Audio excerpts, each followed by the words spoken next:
Η με αριθμό 726 επίκαιρη ερώτηση του βουλευτή Ηρακλείου του Συνασπισμού Ριζοσπαστικής Αριστεράς Ενωτικού Κοινωνικού Μετώπου κ. Μιχαήλ Κριτσοτάκη προς την Υπουργό Τουρισμού σχετικά με την τουριστική επικοινωνιακή στρατηγική.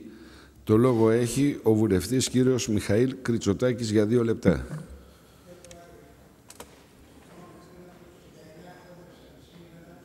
Έγινε το μεγαλύτερο ολοκαύτωμα στην Ελλάδα, τα Καλάβρητα. Πρόταση είναι να συγκληθεί περισσότερο η Βουλή και να το συζητήσουμε σήμερα. Δεν μπορούμε να το αγνοήσουμε ή πέστε οποιαδήποτε άλλη πρόταση θέλετε. Μάλιστα. Θα το μεταφέρω στον Πρόεδρο, κύριε Αγγλέζο. Παρακαλώ, κύριος Κριτσοτάκης. Κύριε Πρόεδρε, νομίζω ότι είναι σημαντικό αυτό που μόλις ανεφέρθη για τα Καλάβρητα, όπως είναι σημαντικό και τα συλληπιτήρια που έδωσε προηγουμένως ο Υπουργός Υγείας, και ξέρω ότι τρώω το χρόνο μου, αλλά είναι σημαντικό, να συνοδευτούν από το ότι το υλικό του ΕΚΑΒ θα πρέπει να αναταχθεί κυριολεκτικά, διότι πριν από 1,5 χρόνο είχαμε φέρει στοιχεία και είχαμε αποδείξει ότι θα γινόταν κάποιο, και δυστυχώς και είναι μακάβριο που το λέω, έγινε. Αντί συλληπιτηρίων, να δούμε τι θα γίνει με το ΕΚΑΒ. Κύριε Πρόεδρε, είναι συστηματικά καλλιεργούμενο από το Υπουργείο Τουρισμού. Είναι συστηματικά καλλιεργούμενο από το Υπουργείο Τουρισμού το θολό τοπίο στην τουριστική επικοινωνιακή ανάπτυξη και στρατηγική. Τον περασμένο Απρίλιο η μνημονιακή κυβέρνηση υπό τον κύριο Παπαδήμο προώθησε ένα απαράδεκτο νομοσχέδιο, το 4070 του 12, μέσω της Βουλής, λίγο πριν διαλυθεί αυτή, πριν τις 6 του Μάη. Για την ακρίβεια, το νομοσχέδιο ψηφίστηκε 6 Απριλίου και 3 εργάσιμες μέρες μετά ανακοινώθηκαν οι εκλογές. Ήταν μια παρέκκληση της κοινοβουλευτικής διαδικασίας, αλλά επί του συγκεκριμένου τώρα, στο τέλος του νομοσχεδίου αυτού, στο άρθρο 187 που κύρωνε τη σύσταση εταιρείας marketing ως σύμπραξη ανάμεσα στο δημόσιο με 30% αυτό συμμετοχή και το ΣΕΤΕ με 70% αυτό συμμετοχή, η απόφαση αυτή σηματοδοτούσε την εκχώρηση του πιο κομβικού τμήματος της επικοινωνιακής στρατηγικής του τουρισμού στα χέρια των μεγάλων ιδιωτικών συμφερόντων. Σκανδαλωδώς το κράτος δια της νομοθεσίας όχι μόνο εμπλέκει τον ιδιωτικό τομέα στην υπόθεση της προβολής, αλλά του παραχωρεί τόσο την υλοποίηση όσο ακόμα χειρότερα και το σχεδιασμό της στρατηγικής. Το δεύτερο, από θέση στρατηγικής και πολιτικής, εμείς το είχαμε θεωρήσει λάθος, δεν διαφωνούμε απλά δηλαδή. Το θεωρούμε λάθος διότι είναι εγκληματικό ένα κυρίαρχο κράτος να παραδίνει στο δινεκές τα κλειδιά στη διαδικασία λήψης αποφάσεων σε θέματα εθνικής πολιτικής, τη θέση του Διευθύνοντα Συμβούλου και την απόλυτη πλειοψηφία στο ΔΣ, στον ιδιωτικό τομέα προσοχή και όχι απλά στην υλοποίηση, αλλά και στο σχεδιασμό.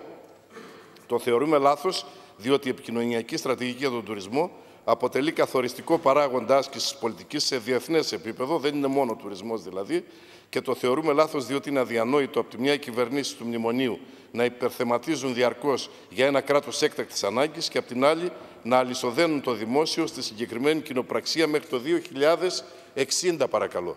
Το θεωρούμε λοιπόν για πολλούς λόγους λάθος και γιατί η τεχνογνωσία του ΣΕΤΕ σε θέματα marketing και διαφήμισης δεν αποτελεί απαραίτητα προωθητικό παράγοντα συνολικά για τον ελληνικό τουρισμό παρά μόνο για κάποια του κομμάτια, και αν δεν αναλυθούν και δεν εκτιμηθούν πρώτα εκτενώς οι ποσοτικοί και ποιοτικοί δείκτες, με άλλα λόγια, τι σημαίνει ανάπτυξη για τον τουρισμό για σας στο Υπουργείο, κυρία Υπουργέ, και για τον ΣΕΤΕ.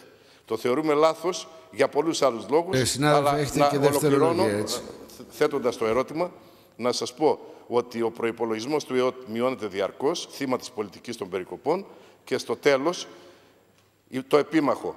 Ποιος θα αναλάβει την υπόθεση της τουριστικής προβολής στη χώρα αυτή, η ιδιωτική εταιρεία του ΣΕΤΕ, ο διαρκώς αφαιμαγμένος οικονομικά ΕΟΤ ή μήπως η νομοθετημένη εταιρεία marketing, η οποία φαίνεται προσωρινά και επιτεδευμένα ότι παροπλίζεται, αλλά αποτελεί στρατηγικό σας στόχο, ενδεικτικό ότι οι διατάξεις του 4070 του 12 ισχύουν ακόμα. Για ποιο λόγο καλλιεργείται αυτή η σύγχυση και πού αποσκοπεί? Θα θέλαμε να ξεκαθαριστεί για να μπορούμε τουλάχιστον να μιλήσουμε καθαρά και να ξέρουμε πού διαφωνούμε, πού συμφωνούμε και τι μπορεί να γίνει. Το λόγο έχει η Υπουργός Τουρισμού, κυρία Όλγα Κεφαλογιάννη. Κυρίες και κύριοι συνάδελφοι, πρωταρχικός στόχος της κυβέρνησης αυτής είναι να βρει άμεσα και αποτελεσματικά βιώσιμη διέξοδο από την κρίση. Να βρει τρόπους στήριξης τόσο της ελληνικής οικονομίας όσο και της ελληνικής κοινωνίας. να αναπτύξει τις δυνατότητες της χώρας και να βασιστεί στις δικές της δυνάμεις. Ο τουρισμός αποτελεί για την χώρα μας ένα πολύ ισχυρό αναπτυξιακό όπλο για να καταπολεμήσουμε την ύφεση, να αυξήσουμε το ΑΕΠ της χώρας, να μειώσουμε την ανεργία. Θα περίμενα από την αξιωματική αντιπολίτευση, από εσάς, θέσεις και προτάσεις προς αυτή την κατεύθυνση. Όχι μόνο εύκολη κριτική. Συγκεκριμένες πρωτοβουλίες και όχι κυνήγι φαντασμάτων που μόνο εσείς βλέπετε.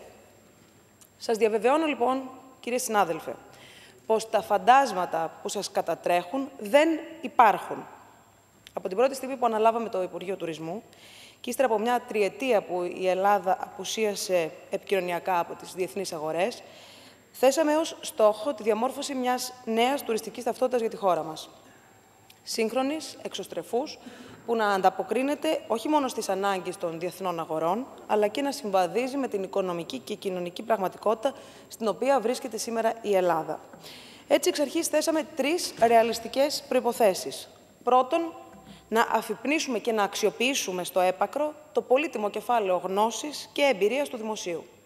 Δεύτερον, να εκμεταλλευτούμε με τον καλύτερο δυνατό τρόπο την ευελιξία, την τεχνογνωσία και την πείρα του ιδιωτικού τομέα. Και τρίτον, να εξυπηρετήσουμε το δημόσιο συμφέρον στις σημερινές συνθήκες οικονομικής κρίσης που απαιτούν από όλους μας την μεγαλύτερη δυνατή εξοικονόμηση πόρων και ενέργειας. Αυτό είναι το πλαίσιο της πολιτικής μας. Το ελληνικό δημόσιο δεν έχει σε αυτή τη συγκαιρία καμία πολυτέλεια να στηρίξει δεσμευτικές συμπράξεις που πιθανά σε άλλες περιόδους να φαίνονταν λογικές. Τα δεδομένα απαιτούν από όλους μας εξοικονόμηση πόρων και σχέδια ρεαλιστικά και βιώσιμα. Σε αυτή την κρίσιμη για τον τόπο χρονική συγκυρία, επιλέγουμε να χτίσουμε μια νέα σχέση συνεργασίας δημοσίου και ιδιωτικού τομέα, μια σχέση συνεργασίας που θα σφυριλατηθεί μέσα από συγκεκριμένες κοινές δράσεις, μέσα από ευέλικτα αντιγραφειοκρατικά και κυρίως οικονομικά βιώσιμα σχήματα. Η Ελλάδα θα προχωρήσει μπροστά μόνο με την συνεργασία όλων των φορέων. Καμία τουριστική προβολή δεν εκχωρείται. Είναι ξεκάθαρο πως ο φορέας που ηγείται της επικοινωνιακής στρατηγικής του ελληνικού τουρισμού είναι ο Ελληνικός Οργανισμός Τουρισμού, που αποτελεί τον εκτελεστικό βραχίωνα του Υπουργείου Τουρισμού. Στόχος του Υπουργείου είναι να αναμορφώσουμε και να ισχυροποιήσουμε τον οργανισμό, να του δώσουμε ουσιαστικό και ενεργό ρόλο, να τον μετατρέψουμε στο ισχυρό μας όπλο στην προώθηση του ελληνικού τουριστικού προϊόντος.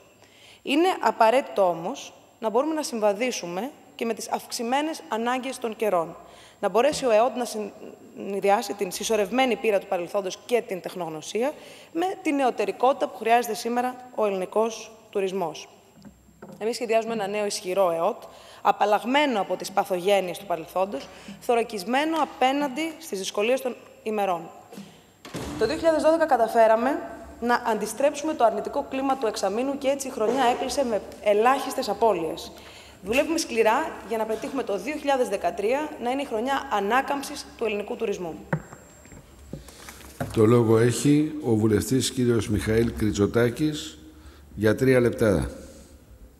Κύριε Πρόεδρε, απαντώντας στην αιτίαση της κυρίας Υπουργού που λέει ότι δεν έχουμε θέσεις, σας απαντώ ότι έχουμε και γι' αυτό προσπαθούμε να ξεκαθαριστεί το τι λέει το Υπουργείο, διότι σε αυτό το θολό τοπίο θα έχω να αντιπαρατάξω μια συγκεκριμένη πρόταση, η οποία δεν θα είναι καθόλου θολή, θα είναι σταθερή και θα είναι και αποτελεσματική.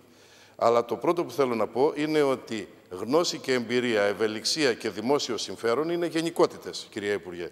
Και δεν καλύπτουν ούτε μία αντιπολίτευση και θα έλεγα ούτε καν την αξιωματική να εκφέρονται με αυτόν τον τρόπο. Έχω όμως 2 αποδείξεις, κύριε Πρόεδρε, οι οποίες αποδεικνύουν ότι η αποτυχία της πολιτικής είτε των παλιότερων κυβερνήσεων που ήταν με το κομματικό πρόσωπο, είτε όπως έχουν μεταξελιχθεί τώρα με το μνημονιακό πρόσωπο, είναι σαφέστατες. Πρώτον, το σημαντικότερο που βάζατε, την επιμήκυνση δηλαδή της τουριστικής περίοδου, δεν το έχετε πετύχει, αντίθετα έχετε πετύχει τη σμίκρινση. Δηλαδή φύγαμε από τους 7 και 8 μήνες και είμαστε στους 4 με προοπτική μείωση. Το δεύτερο που έχω να σας πω και είναι αποδεικτικό στοιχείο από την πραγματικότητα, δεν μπορείτε να το αντικρούσετε ό,τι και αν κάνετε, είναι ότι αντί να έχουμε αύξηση του ποιοτικού τουρισμού έναντι του υποβαθμισμένου τουρισμού, για να μην το αντιπαραθέσω με το μαζικό, των ειδικών δηλαδή και των εναλλακτικών μορφών, που δεν έχετε κάνει τίποτα για όλα αυτά τα χρόνια, με όποιες μορφές, και δεν λέω εσείς προσωπικά, αλλά λέω οι κυβερνήσεις. Θέλω να σας πω ότι αυξάνεται το all inclusive αντί των υπολείπων. Να σας πω ακόμη ότι έχετε παραδεχτεί ο ίδιος ο Πρωθυπουργός προεκλογικά στη Ρόδο, όταν παρουσίαζε το πρόγραμμα της Νέας Δημοκρατίας για τον τουρισμό, ότι δεν υπάρχει εθνική στρατηγική για τον τουρισμό στη χώρα, και θέλω να σας πω ότι αυτό δεν θεραπεύτηκε, διότι δεν μας παρουσιάσατε ποτέ καν κάτι που να ισχυριστείτε ότι είναι εθνική στρατηγική. Και τέλος, να σας πω κάτι. Προβολή είναι σημαντικό, αλλά το σημαντικότερο ξέρετε ποιο είναι? Το τι προβάλλω. Επ' αυτού δηλαδή, επί του ψητού που λέει και ο ελληνικός λαός, δεν έχετε πει τίποτα, ούτε για το μοντέλο το οποίο έχει εκμετρήσει το χρόνο του, ούτε για την κατάσταση η οποία είναι άσχημη. Και θα παρατηρήσω κάτι το οποίο είναι βαθύτατα πολιτικό, ότι κυρία Υπουργέ, δεν γίνεται με μνημόνιο να κάνεις ανάπτυξη πουθενά, ούτε και στον τουρισμό. Τώρα όμως είπατε ότι τελικά την προβολή, παρά το ότι τα μπερδέψατε, είπατε και για τα τρία, για τις τρεις εκδοχές δηλαδή, για το ποιος θα κάνει την προώθηση, την στρατηγική για την προώθηση του τουρισμού, είπατε ότι θα την κάνει ο ΕΟΤ. Άκουσα λοιπόν και χαίρομαι που αναγνωρίζετε τον ΕΟΤ ως το νούμερο 1 μοχλό της επικοινωνιακής στρατηγικής για τον τουρισμό, παρά το μπερδεύετε και με τα άλλα. Συμφωνούμε λοιπόν ότι πρέπει το ελληνικό κράτος με τις υπηρεσίες που διαθέτει στο προστάσιο του να σχεδιάζει τέτοιου είδους ζητήματα και να παίξει ο ΕΟΤ αυτό στο ρόλο. Σε ένα στρατηγικό όμως σχεδιασμό που, όπως σας είπα και πριν, έχετε παραδεχτεί οι ίδιοι δια του ιδίου του Πρωθυπουργού ότι δεν υπάρχει.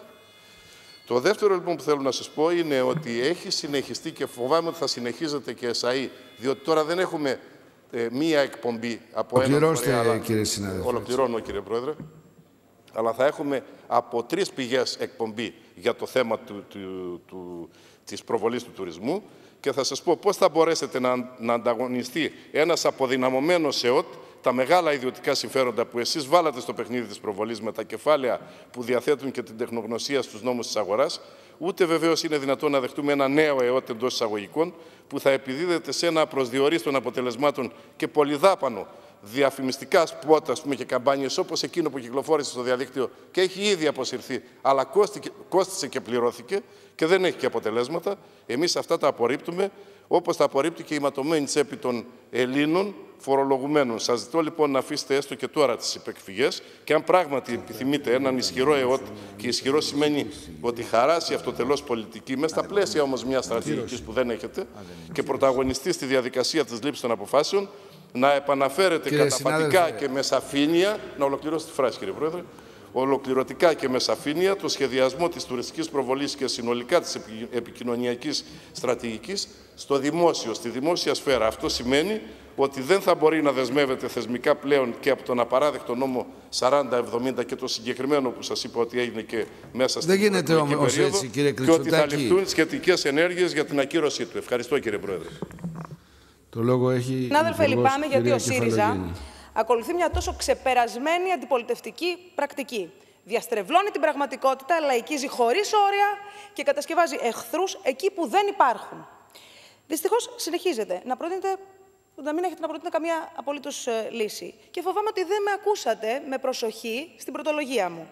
Ή μάλλον δεν θέλετε να με ακούσετε. Ήρθατε αποφασισμένος να πείτε συγκεκριμένα πράγματα που δυστυχώς για εσάς δεν ανταποκρίνονται στην πραγματικότητα. Θα έπρεπε να γνωρίζετε, κύριε Κριτσοτάκη, ότι δεν θα ήταν ποτέ δυνατό να εκχωρήσουμε, όπως λέτε, την τουριστική προβολή της χώρας. Το ελληνικό δημόσιο δεν θα συμμετέχει ούτε οικονομικά στο μετοχικό κεφάλαιο της υποσύσταση εταιρείας Marketing Greece, ούτε με οποιοδήποτε άλλο τρόπο. Η εταιρεία Marketing Greece, στην οποία σύμφωνα με αυτά που έχουν ανακοινωθεί από τον ιδιωτικό τομέα θα συμμετέχουν ο Σύνδεσμος Ελληνικών Τουριστικών Επιχειρήσεων, το Ξενοδοχειακό Επιμελητήριο της Ελλάδας και η Ένωση Διαφήμισης και Επικοινωνίας Ελλάδος, θα μπορεί να προσφέρει τεχνογνωσία, ταχύτητα και εμπειρία τόσο στο Υπουργείο όσο και στον ΕΟΤ, όταν και όπως εμείς κρίνουμε ότι μπορεί και πρέπει να προσφέρει. Αναρωτιέμαι όμως, σε μια τόσο δύσκολη συγκυρία για τη χώρα μας, θέλετε ή δεν θέλετε να έχετε